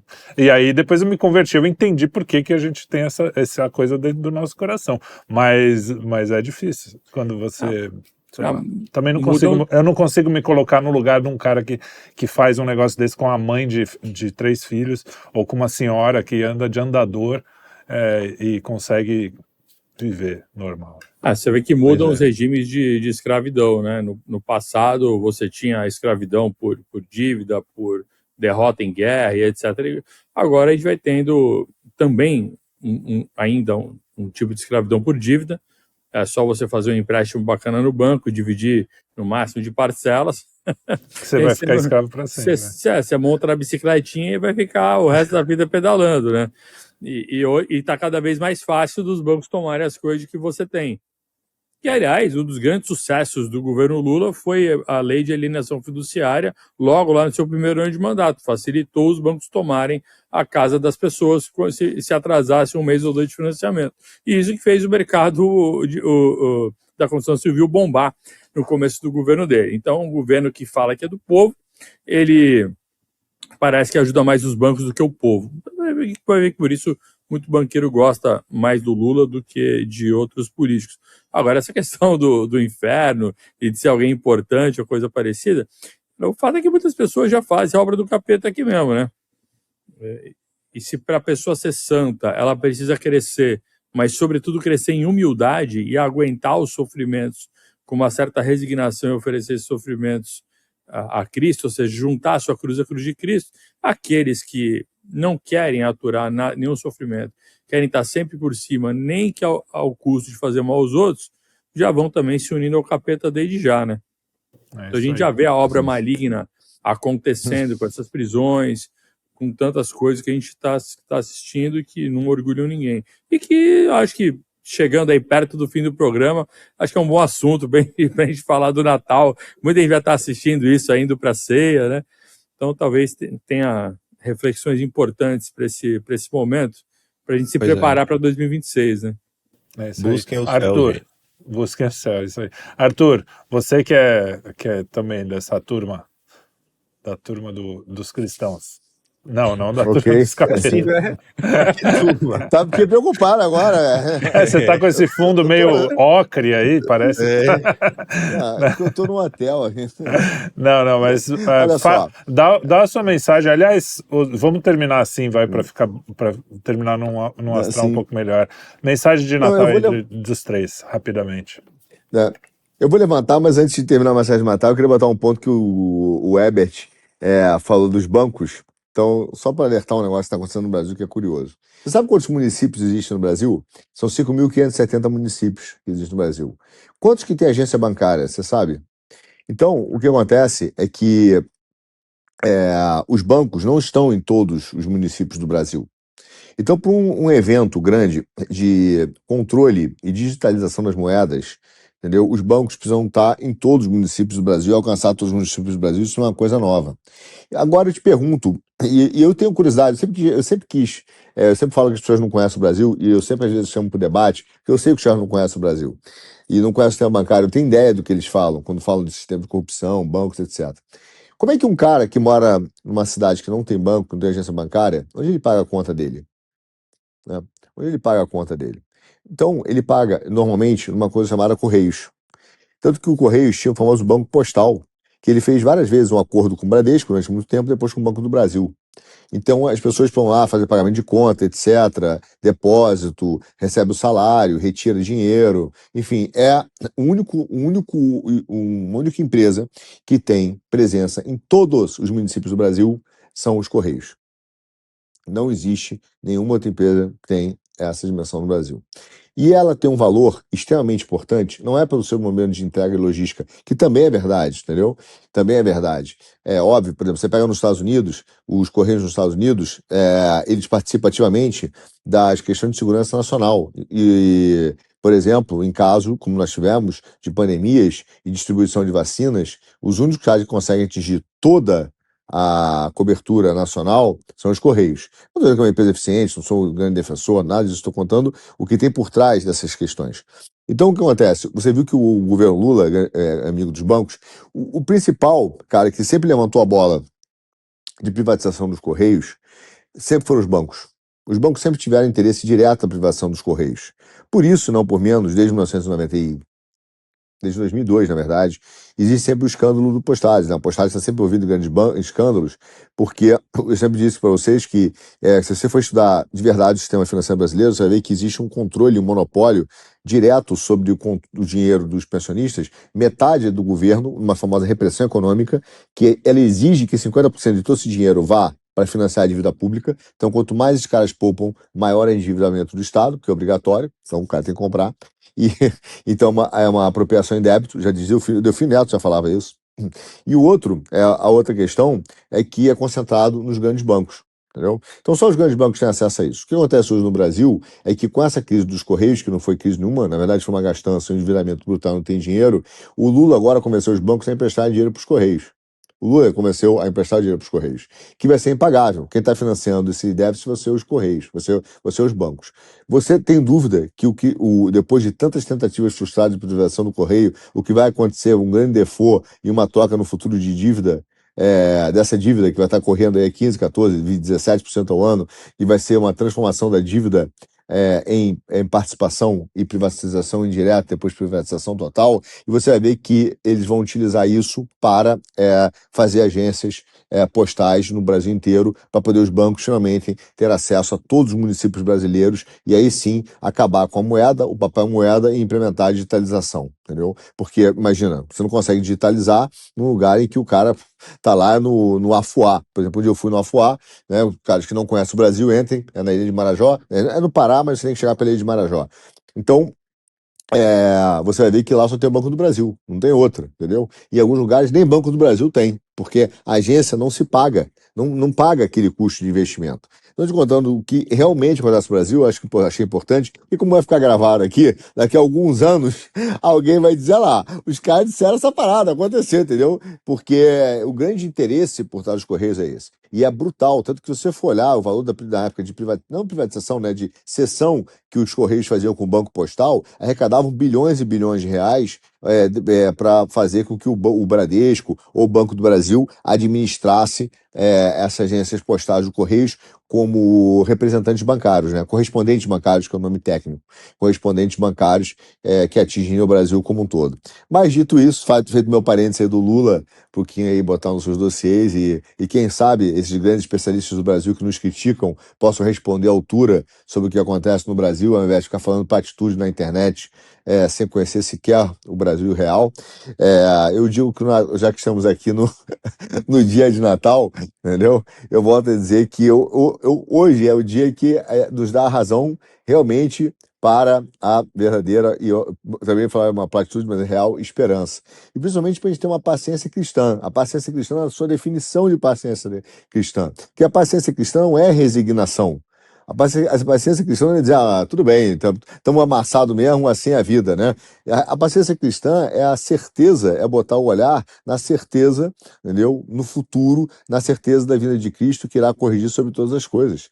E que Deus está no comando e que momentos de provações e momentos de aflições eles acontecem, mas nós não estamos sozinhos nesse momento, nós não estamos abandonados, entendeu? E que existe uma certeza de que essas coisas serão corrigidas, serão ajustadas, e que Deus está no comando e que Deus é justo, a justiça dele prevalecerá. A impaciência cristã é exatamente tentar fazer a justiça pelas próprias mãos. É achar que Deus não é capaz de fazer justiça, que ele está muito preocupado com outras coisas e que, então, você vai conseguir fazer justiça porque esse tempo já passou, né? E não é o momento da injustiça. Então, muitos que estão aí tuitando deveriam pensar sobre o que é a justiça cristã, sobre o que é a paciência cristã e sobre o que é exatamente esse momento de acreditar e ter a certeza, botar a fé nele, que Deus irá corrigir todas as coisas e não serem impacientes do ponto de vista cristão e acabar pecando, que é não acreditar que Deus é capaz de resolver todas as coisas e aplicar a sua justiça no momento correto e, portanto, nós precisamos dos heróis. Os heróis que não sejam bíblicos, né, são anticristãos por definição. Então, nós não precisamos de herói, nós precisamos do grande herói que nasceu hoje. Então, um bom Natal para vocês e eu também queria agradecer a todos vocês aqui, nossa Herbert, Kim e Trielli, pelo privilégio, cara, de poder fazer esse programa com vocês semanalmente. De fato, vocês são irmãos que hoje habitam no meu coração, fazem parte da minha rotina, de verdade, com a minha família, né? Minha mulher já não aguenta mais ouvir o nome do Kim Paim, do Trielli, do Herbert, do Dani, pô, ela fala, já sei, entendeu? Interrompe o jantar, sai Dani correndo. pedindo vertical. O Kim vai brigar comigo, mas assim, eu digo, vocês foram realmente uma bênção na minha vida, eu agradeço muito a vida de vocês e a oportunidade e o privilégio de estar com vocês semanalmente e com o caso do Herbert aí, quase diariamente, eu que entre ele. Obrigado também pela amizade e pela paciência que vocês têm comigo, entendeu? Obrigado mais uma vez, vocês também fazem parte do meu presente de Natal. Valeu. De nada. Vai, Kim, fala aí você agora, vai. É isso, de nada. Obrigado aí pelo elogio. Não, Só mas vou desejar Feliz Natal fala a todo mundo. Feliz Natal, pô. Não vai dar discurso? Não, só vou desejar Feliz Natal. Tenho que ser por cima. Sai por cima. Herbert, dá sua mensagem aí pro pessoal. Cara, obrigado, Arthur, pela gentileza das palavras. A recíproca é verdadeira. Cara, eu só queria deixar um recado muito simples de casos que eu pego aqui no dia a dia do meu trabalho como psicoterapeuta. Nessa época de Natal, e esse ano em especial, cara, eu tive muitas emergências. Estava até conversando, né, com o Felipe, com o Kim no off aqui, antes da gente entrar, da quantidade de emergências que eu atendi aqui e de pessoas com muita dificuldade, cara, de sentar na mesa e aproveitar a ceia de Natal. E eu fico particularmente tocado com isso, porque muitas dessas pessoas têm dificuldades também por conta de política, de certas divergências. E eu acho que a gente está num momento de refazer a escala de valores. Tá? Não dá para a gente pensar em conservadorismo, em cristianismo, se a gente não ajustar essa escala. Então, às vezes, mesmo dentro da família, a gente precisa refazer ou repensar a escala de prioridades. Porque muitas pessoas que me procuram com crises também por conta de política, de estarem se deixando levar por essa onda de polarização que a gente vive, que faz parte também a gente vivenciar, mas a política não pode ser o mais importante. Ela tem que ser um reflexo da nossa vida, primeiro do nível pessoal, depois do nível familiar, que é o nível privado, para depois isso cair na política. Quando a gente foge muito de resolver as questões da vida pessoal e da vida familiar e se foca muito na política, a política vira uma fuga. E se tem um momento para a gente repensar como é essa nossa postura, com muita sinceridade, o momento é agora, que é esse período de Natal, não só agora, dia 24, 25, mas todo esse período de Natal, que para os católicos pelo menos tem a questão do ano litúrgico e que dura para a gente aí mais ou menos uma semana, um pouco mais que isso. Então, até o dia de Reis, a gente dá Feliz Natal para todo mundo, então pode distribuir Feliz Natal à vontade, mas pensem realmente em viver um Feliz Natal dentro cada uma das suas possibilidades e pensar na escala de prioridades. Se você está procurando muito política para fugir das dificuldades que você encontra na vida pessoal e na vida familiar, você pode estar entrando numa grande armadilha. Então, esse é o momento que eu deixo esse convite para a gente repensar e crescer também na humildade. A gente estava falando de santidade, de virtude, de cristianismo. Olha, Cristo, que é Deus para todos os cristãos, aceitou a sua cruz para salvar todo mundo e sem ter cometido pecado nenhum. A gente aceitando as nossas cruzes, talvez a gente não salve ninguém, mas a gente vai pelo menos poder crescer naquilo que está na base de todas as virtudes, que é a humildade, ou melhor, que está na alma de todas as virtudes. A virtude, ela sempre tem a caridade como forma e a humildade como alma. Se a gente tentar crescer de qualquer maneira sem a humildade na alma do que a gente está fazendo, vai ser um crescimento vazio, vai ser falso. E o momento, às vezes, para a gente deixar uma tretazinha ou outra de lado e tentar ser mais legal e mais caridoso com as pessoas, o momento é exatamente agora. Se a gente não conseguir fazer isso agora, em outros momentos vai ser mais difícil ainda. Então, deixo aí um Feliz Natal a todos, um excelente Amém. Ano Novo. Eu faço minhas as palavras de vocês todos e vou até complementar, assim, eu sempre sou esse cara que fala assim, pô, vamos esquecer, colocar a família, os amigos acima da política. E eu sei que eu mesmo tenho alguns, 2 ou 3, que eu tentei e não rolou. Tem gente que realmente não vai rolar, tem gente que é intransigente, mas a pergunta não é se você nunca mais não vai falar com alguém. Alguma hora você vai brigar com alguém. A questão é, a gente, nós, você, tá fazendo a sua parte para baixar a temperatura, para falar assim, pô, sobre esse assunto eu não vou falar com esse cara aqui, ele é um cara bom, ele só tá equivocado em alguns pensamentos. Eu não tô falando pro cara que quer te matar, né, o cara que quer te perseguir. Esse cara não vai ter jeito, mas em geral a gente perde algumas amizades por bobeira. Algumas eu já tive a chance de falar, pô, cara, vamos tentar retomar, e não rolou, e aí tudo bem, segue o jogo também, não vai ficar preso a uma coisa, mas o quanto você está colaborando para esse afastamento, é só isso, né? E fala. Antes de você finalizar, uma coisa prática, pegando o teu gancho, quem tiver com muita dificuldade, faça o exercício, experimente rezar pelas pessoas de quem você não gosta, ou que você acha que você está com treta, ou que você tem dificuldade de querer o bem da pessoa porque há uma divergência muito grande, mesmo que você não vá conseguir ter uma proximidade, de repente, física ou mental, cara, não abra mão da proximidade espiritual. Reze pelas pessoas de quem você não gosta. Experimente esse exercício e depois conta o resultado. É isso aí. E um Feliz Natal. Deus está entre nós, ele veio, encarnou e hoje a gente comemora o nascimento de Jesus, que é o cara que, pelo menos para nós aqui do Quinto Elemento, isso é uma das poucas unanimidades entre nós, Deus veio, encarnou e está com a gente até hoje. Então, um Feliz Natal para todos, um Feliz Natal para quem está nos assistindo, para vocês. Eu também digo que é um prazer estar aqui todas as semanas, no caso de alguns aqui, todos os dias, e trabalhar é sempre um problema, porque nem todo dia você está de bom humor, nem todo dia você está... Eu sou um cara que estou sempre de bom humor, isso não é um problema. Mas, enfim...